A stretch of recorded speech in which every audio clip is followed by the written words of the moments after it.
அதுக்கு அந்த பெரியவர் சொன்னாரா? அது ஒண்ணு இல்ல தம்பி, உங்க அப்பா எங்க இருப்பாருன்னு சொன்னாங்க, அதான் தேடிக்கிட்டு இருக்கேன். எங்க உங்க అప్పావే కాణం.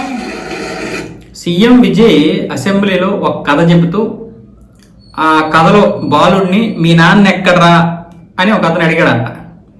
ఆ విధంగా సెటైరికల్గా ఉదయనిధిని అడుగుతున్నాడు. అంటే ఇది ఇండైరెక్ట్గా ఉదయనిధికి కౌంటర్ అన్నమాట, మీ నాన్న ఎక్కడ్రా అని.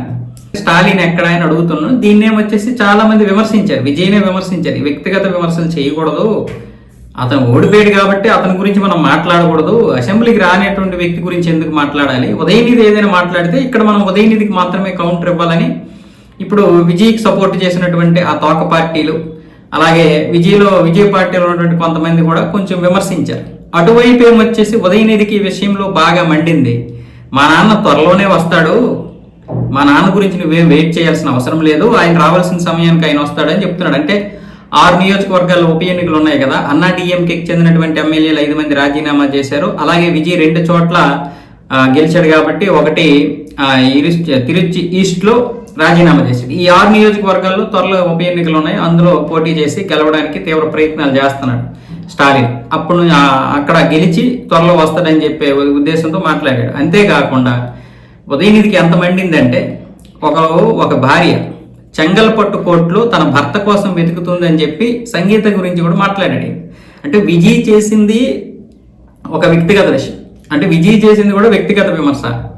అలాగే దానికి ఉదయనిధికి బాగా మండి తన యొక్క వ్యక్తిగత విషయాలు ఏవైతే విజయ్కి సంబంధించినటువంటి కోర్టు సంబంధించినటువంటి విషయాలు ఉన్నాయో, విడాకులకు సంబంధించినటువంటి విషయాలు, దాని గురించి మాట్లాడాడు. ఇప్పుడు వీళ్ళిద్దరిని అక్కడ ఉన్నటువంటి రాజకీయవేత్తలు అందరూ కలిసి వ్యక్తిగత దోషణలు మంచివి కాదు, అవి రాజకీయాల్లో హుందాతనంగా ఉండవు, కాబట్టి ఇరు వర్గాలు కూడా ఇలాంటివి చేసుకోకండి అని చెప్పి అటు సీఎం విజయ్కి ఇటు ఉదయనిధి స్టాలిన్కి ఇద్దరు కూడా ఇరు పార్టీలకు చెందినటువంటి వారే చెప్పారు. కానీ ఉదయనిధి గారికి బాగా మండింది, మా నాన్న గురించే నువ్వు అడుగుతావా అని చెప్పి. ఎందుకంటే వాళ్ళ నాన్న ఓడిపోయాడు, వీడేమొచ్చేసి ఇక్కడ అసెంబ్లీలో పోరాడలేకపోతున్నాడు. వీడు ఇక్కడ కూడా ఏమైనా మాట్లాడరు అంటే గుళ్ళు గురించే మాట్లాడతాడు. సనాతన ధర్మం, గుళ్ళు, సనాతన ధర్మాన్ని నిర్మూలిస్తానని చెప్పి వీడే నిర్మించడానికి ప్రయత్నాలు చేస్తున్నట్లు ఉన్నాడు. నిర్మూలిస్తాను అది తప్ప ఇంకోటి లేదు వీడికి, ఇంకోటి తెలియదు వీడికి. మంత్రి రమేష్ గారు కూడా వీడికి చాలా గట్టి కౌంటర్ ఇచ్చారు, దాని గురించి కూడా మాట్లాడుకుందాం.